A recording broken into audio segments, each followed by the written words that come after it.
Hi there everyone, just a quick cigar review, or me just talking about a particular cigar. This afternoon is a relatively new addition to the Montecristo lineup. It is the Montecristo Media Corona. What can I tell you about it? Well, it's one of the smallest cigars in the Montecristo lineup. A bit smaller than your average Montecristo 5, although I think the ring gauge might be a bit larger, but I'll have to check up on that. Other than the Montecristo Joyitas that you can get hold of, but you don't usually find them that regularly, because it's one of those, like I would say, speciality cigars, like a El Rey de Mundo Demitas. There's a little bit of a burn issue there, brought on because of that pretty tough vein, but otherwise the Montecristo Media Corona is a very well made cigar. The draw on this is perfect. 2015 box again, I believe. I think it's only been released in the last 2 years. I'll add a little snippet of information on the description as well, just to verify that. Flavour wise, medium bodied, a little bit stronger than your usual Montecristo 1, 2, 3, 4 and 5. Definitely, I would say definitely stronger than the 4 and the 5. 3 yeah, 1 yeah, 2 thereabouts. What this reminds me of is a cigar for those people who like a Montecristo 5. You want a half an hour smoke, but you want a bit of the oomph that something like a Petit Edmundo gives you.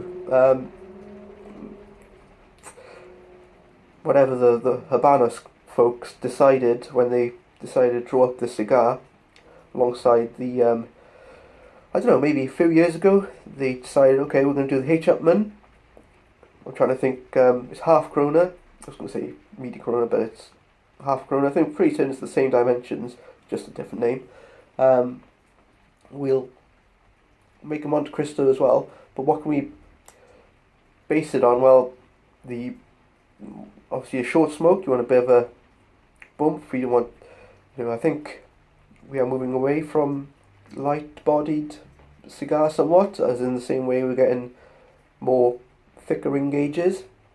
So obviously they must have thought the Petit Edmundo, that's probably, well, this is me thinking, that's doing really well, good vibes, good feedback along that line, so let's do something very similar.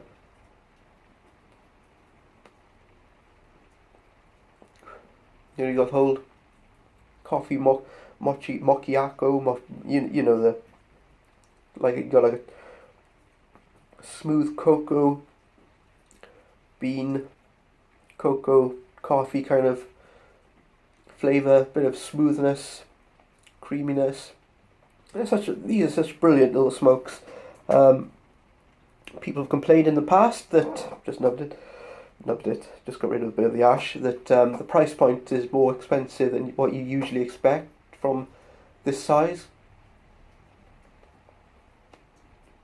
I believe most markets this is more expensive than Monty 5, but I think I smoked a Monty 5 and posted a little mini review about the Montecristo 5 box I've been smoking through, but it hasn't really kind of blew me away. I've smoked plenty of Monty 5s over the past, and I've bought at least 2 to 3 boxes over 10 years, and they don't impress me the way these do.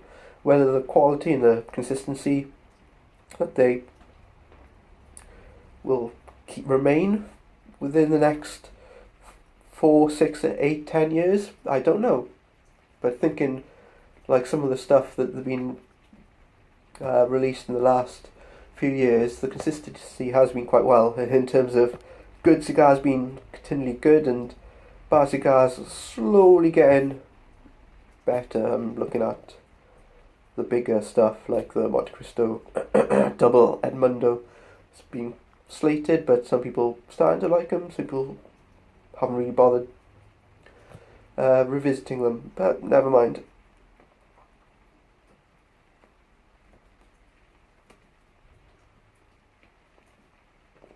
The cigar, well worth getting a box, I believe.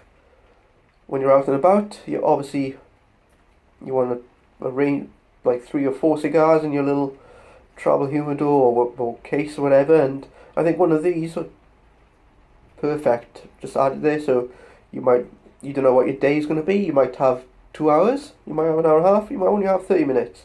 30 minutes, you're going to go perfect. I stuck this in, glad I did. This will be right up your street because it's damn satisfying.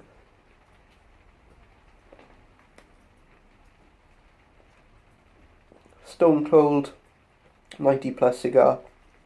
I believe this 91 points. Fair enough. And that's enough from me. So until next time, enjoy, folks.